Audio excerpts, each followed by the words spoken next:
Which leads me to our final article. It leads me to the final thing we're going to talk about before we drive the point home. And it comes from a place, a surprising place. The Irish Times. The Irish Times of all places. I didn't know there was Irish Times. I don't even know. I don't think that was very Irish. That was like dying Shrek. Look.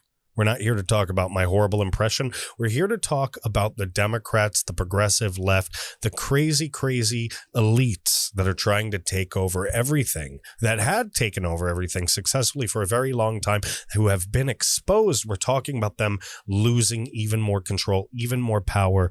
The Democrats should recognize the possibility that Trump might win in 2024. This is from the Irish Times. This is coming from Ross Douthat. Is it Ross Douthat? I don't know. That was Scottish again. Ross Douthat. What has gone wrong for Biden is a combination of bad luck and bad choices. All right. Just like I said before. All right. The pile of failure has become too big. The elites have exposed themselves.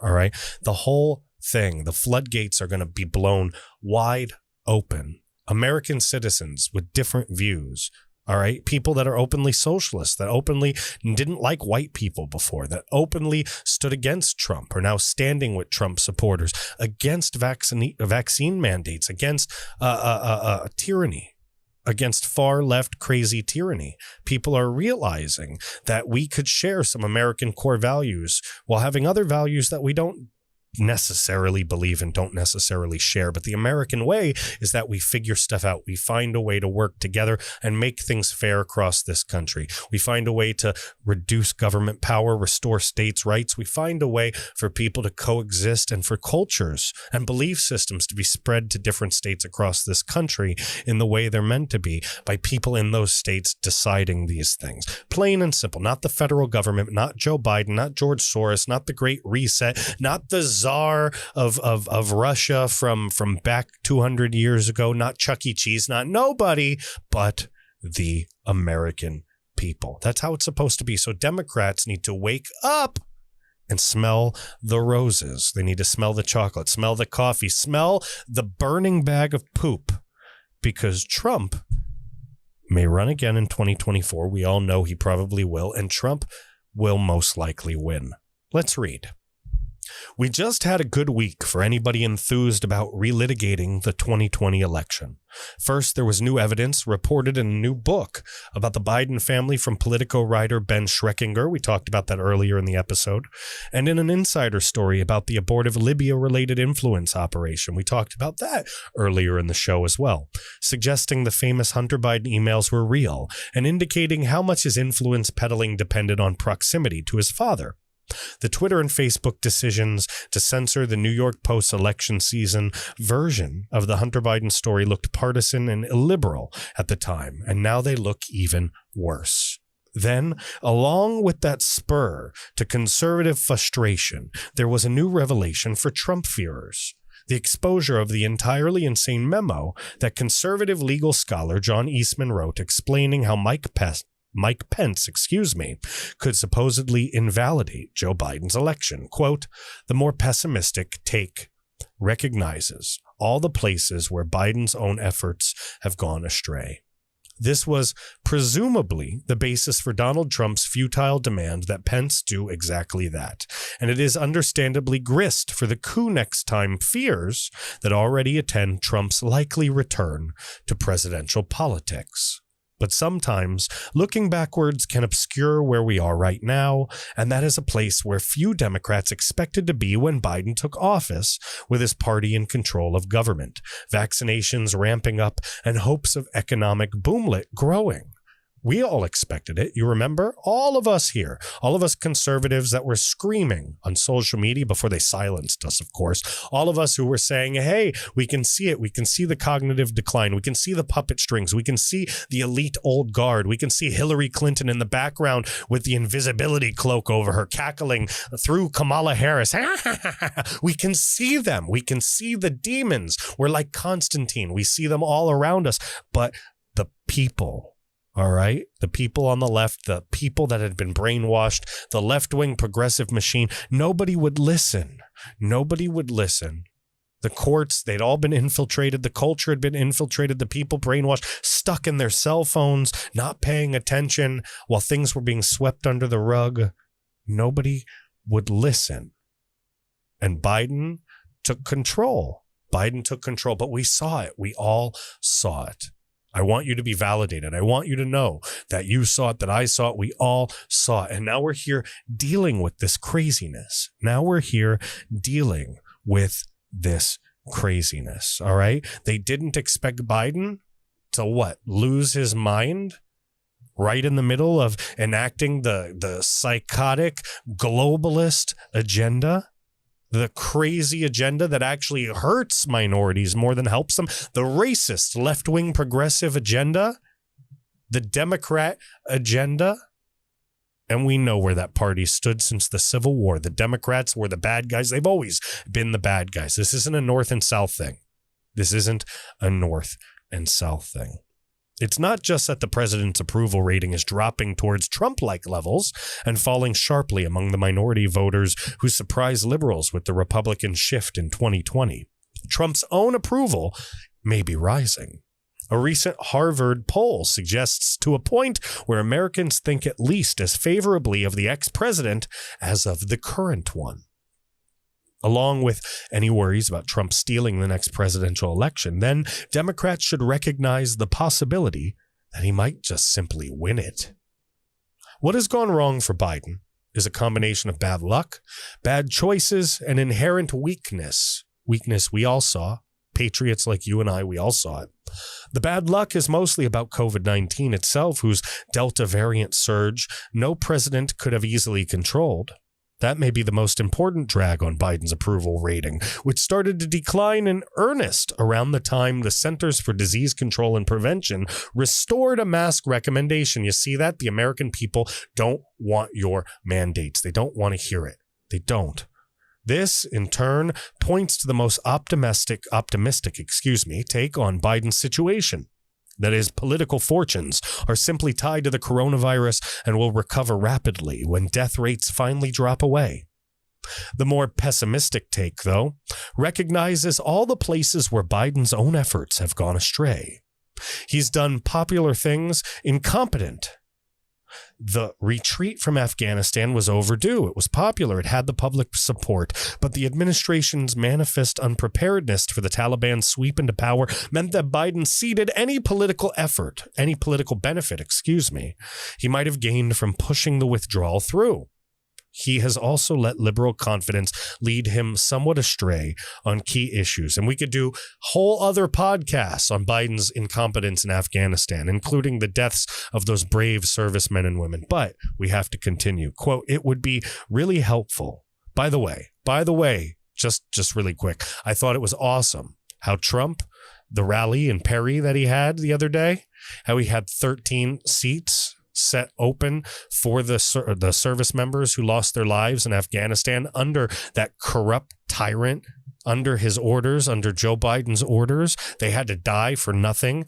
And if Trump was president, they wouldn't have had to die. But Trump had the foresight.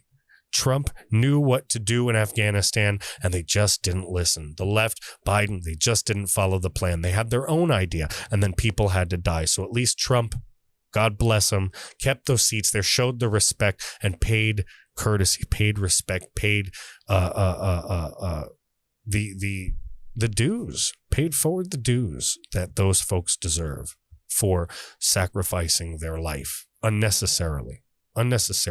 May we never forget them. But Joe Biden, he has nothing for them. Remember, he was checking his watch. He was checking the time while they were supposed to be respecting the coffins. The families of those service members hate Joe Biden. They hate Joe Biden. All right? Plain and simple.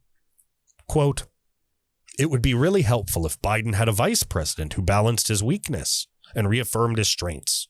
His big initial economic stimulus has turned out to be little more than inflationary and a little less stimulative than many of his champions expected, raising stagflation spectres that were definitely not in the Democratic game plan.